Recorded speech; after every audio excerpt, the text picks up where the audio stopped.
প্রিয় দর্শক, আসসালামু আলাইকুম রহমতুল্লাহি বারাকাতুহু। আমি লিটন চৌধুরী, লন্ডন থেকে আপনাদের সবাইকে সালাম ও শুভেচ্ছা দিয়ে আমি শুরু করতেছি বাঘ এবং কুত্তা নিয়ে আজকে আমার আলোচনা।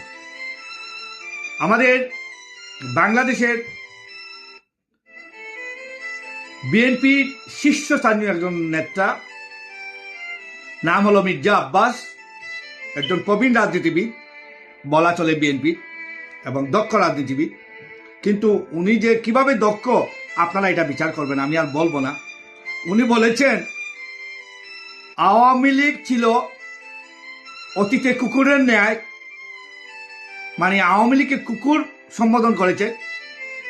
আর বর্তমান যে সরকার যে দেশ পরিচালনা করছে, সেই ইন্টিম গভর্নমেন্ট, এই ইন্টিম গভর্নমেন্টকে বলতেছেন ওরা বাঘ। আগে সরকার থেকে বর্তমান সরকার বাঘের ন্যায়, কুকুর থেকে বাঘ এরা। আমি আপনাদের উদ্দেশ্যে এবং মির্জা আব্বাসের উদ্দেশ্যে কিছু কথা বলবো, এবং দেশবাসীও এটা শুনেন। আমার কথা হলো, রয়্যাল বেঙ্গল টাইগার বাঘ ও জঙ্গলে থাকে, ও মানুষ দেখলে খেয়ে ফেলে।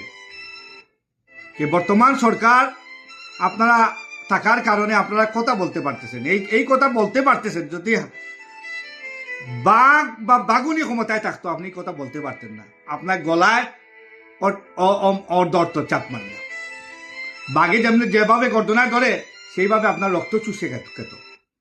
এই রক্ত চুষা আওয়ামী লীগের শেখ হাসিনা হইল গিয়া বাঘ এবং বাঘুনি, এই শব্দটা ইউজ করেছেন আওয়ামী লীগের বিজ্ঞ রাজনীতিবিদ, থুকুর বলতে হবে, থুকুর রাজনীতির বাংলাদেশের রাজনীতির একজন বহু জ্ঞানী লোক ছিল, যার নাম বাবু সুরঞ্জিত সেনগুপ্ত।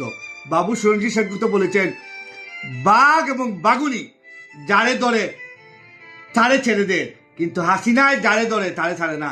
উনি বলেছেন উনি বাঘ এবং বাঘুনি থেকে আরো মারাত্মক ছিল এই শেখ হাসিনা। আর এই শেখ হাসিনাকে আপনি বলতেছেন কুত্তা ছিল, কুকুর ছিল। No no no no no, কুকুরও ছিল না, কুত্তাও ছিল না। শেখ হাসিনা বাঘও ছিল না, বাঘুনিও ছিল না। শেখ হাসিনা ছিল একজন মারাত্মক ডাইনি বলতে হবে, যেটা বাঘেও অনেক সময় আপনাকে ছেড়ে দিবে, কিন্তু হাসিনায় ছাড়বে না।